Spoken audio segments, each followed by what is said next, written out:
kell szívni 9 levegőt. És a 9-et magába tartsa.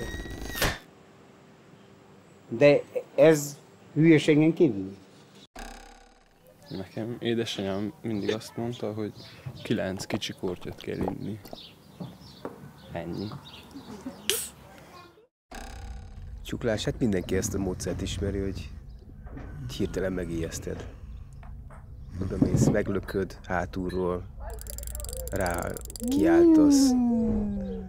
Váratlan belerúgás. Ilyesmi.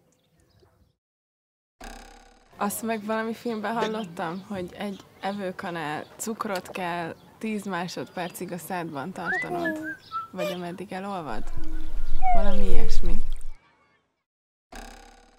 Nekem egy ismerősöm mesélte, és valóban bevált, hogy le kell hajolni, és úgy kell inni a vizet, hogy mint hogyha előre döntenéd, de úgy iszod, hogy úgy a fejed ott van.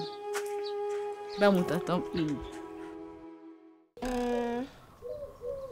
Igyál sok vizet. Van még egy régi ősi módszer, hogy nagyon sokat kell szorítani a kis ujján a körmöt, és attól is eláll a csuklás.